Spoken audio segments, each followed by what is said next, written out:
je cite la chanson, la célébrissime chanson de Timano, parce que on commence déjà là à être dans des eaux boueuses, hein, dans des endroits qui sont pas clairs, hein. Par exemple, le patron, hein, euh, qui se comporte de manière voilà,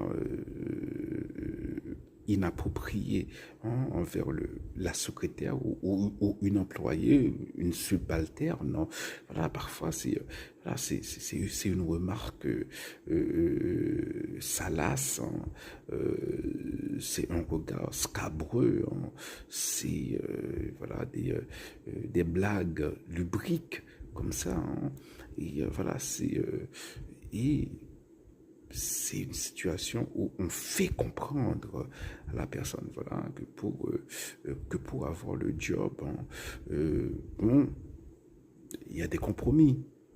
Et souvent, voilà, lorsqu'on est dans un pays comme Haïti, hein, et où les gens, où il n'y a pas voilà, beaucoup de débouchés, hein, voilà, est-ce qu'on peut parler de consentement dans ce cas, hein?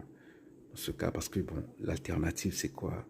C'est c'est d'être sans travail, surtout quand on est responsable de sa vieille mère, de ses petits frères et ses petites sœurs, voilà.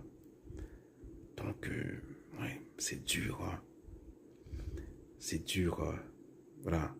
Et on espère que ça a évolué, hein. D'ailleurs, c'était très courant, ce genre de situation en France, en les années 70, 80, 90, et ça a changé. J'espère que, même si ça demeure en Haïti, mais j'espère que les choses ont évolué un peu, hein, parce qu'il y a eu quand même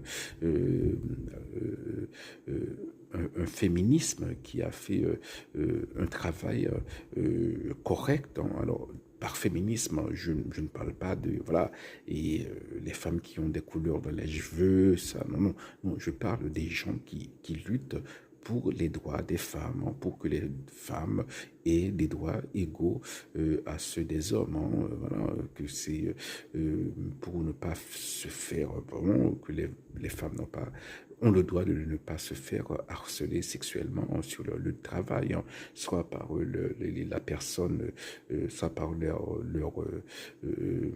boss ou d'autres collègues, hein. Voilà, c'est ce genre de, voilà, un féminisme qui, dans le sens originel, hein, de J.S. Mill.